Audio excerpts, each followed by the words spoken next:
从室友到对手 ，Cooper Flag 与 Con Kneppel 这对曾经杜克大学的队友与室友，如今 NBA 最佳新秀的竞争者，有什么样的渊源与故事？大家好，这里是 Telfair， 我们一起来挖掘真实励志有趣的篮球文化。你的点赞让我不停更新。2023年 ，Cooper Flag 即将迎来自己人生中最精彩的一个夏天。6月，在佛罗里达的奥兰多 ，Cooper 在 NBPA Top 100的训练营中大放异彩。他比所有人都要跑得更快，跳得更高。全场比赛 ，Cooper 得到30分、15个篮板，拿下 MVP。而在他的对面，来自威斯康星州的5星级高中生 Con Kneppel 却在用着另一种方式不停得分。5个月之后，他们几乎在同时选择了同一所大学，由 John Scheyer 教练所率领的篮球名校杜克大学。1年之后，他们在这里成为了队友与室友。来到杜克的第一次训练 ，Con Kneppel 就发现球场上的 Cooper 是一个不知疲倦的球员。He doesn't turn it off. I think that's one of the best compliments I can give. I think the guys of his caliber. I know people see it in the games, like he plays every play. Guys of his caliber don't usually play every play like he does, but he does it in practice too. I remember the first time we played pickup together in the summer. Like I was on his team, and we won a bunch of games in a row. And then he switched teams with the other team. Like he switched with another guy on the team, and then they won a bunch of games. Like it's rare for guys that can do that, and so it was cool to be around. 而在场下 ，Cooper 也是一个安静礼貌的室友。He was great. The only time he was loud were when his brother Hunter and Ace would come over, and I came over once and Ace was just chilling in my bed. So the only complaints I'd have was about those guys. I have nothing bad to say about Cooper. 尽管招到4位5星级高中生，起初2024至25赛季的杜克并不被人看好。他们的阵容非常年轻，首发5人中有3人都是大一新生。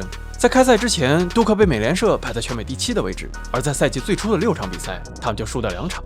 然后他们在之后的25场比赛赢下了其中的24场。ACC 联盟内比赛更是19胜1负，高居 ACC 第1。终于在3月的 ACC 锦标赛与疯狂3月之前，杜克冲到了全美第1。然而 ACC 锦标赛第1轮对阵佐治亚理工的比赛中，上半场比赛还没有结束 ，Cooper 严重扭伤了自己的脚踝，他倒地不起。而此时的杜克已经落后了对方9分。在这个杜克最艰难的时刻 ，Con Kneppel 站了出来。全场比赛 ，Con 得到28分、8次助攻、5个篮板，率领杜克晋级。而在接下来的半决赛 ，Con 又得到全场最高的17分，带领杜克战胜宿敌北卡。最终，杜克顺利战胜路易斯维尔，赢下 ACC 锦标赛冠军。然后，在疯狂3月首轮，杜克迎来了 Cooper 的回归。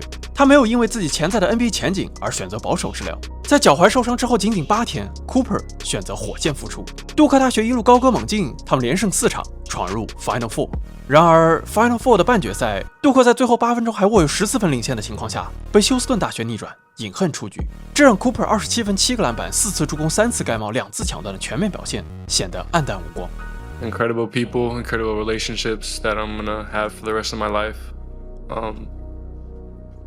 Didn't end the way we wanted it to, but still an incredible year. 而对于 Con Kneppel 来说，这本应该是一个梦幻一般的时刻。2015年，他是一名小球迷，见证了杜克大学战胜自己的家乡威斯康星大学夺冠。而在10年之后，大学的第1年，他就成为了杜克的主力，伴随球队再次闯入 Final Four。然而，这样一场比赛，这样一种难以置信的输球方式，给他们近乎完美无瑕的赛季留下了一个巨大的遗憾。I told my assistant coach like the night of we were getting off the elevator. I was like, I'll never forget that for the rest of my life. Like I'll have to live with that because I don't have another chance to redeem that. 2个月之后的2025年 NBA 选秀 ，Cooper 毫无疑问成为状元。而在他接受采访的时候，他听到 Con 在第4顺位被黄蜂队选中，他的反应比他听到自己被选中还要激动。A lot went through.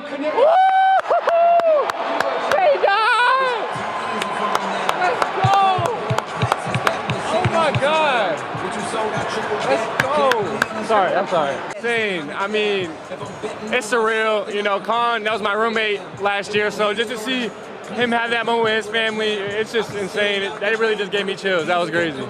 作为状元 ，Cooper 在前半个赛季中的表现可圈可点。他场均可以得到19.5分、6.5个篮板、4.1次助攻，外加1.3个抢断和0.8次盖帽。在得分、篮板、助攻、抢断和盖帽5项数据上，他都能排进新秀前3。2025年12月15日，他砍下42分，创造了18岁 NBA 球员的单场得分纪录。但是在新秀榜中 ，Con Kneppel 仍然是第1。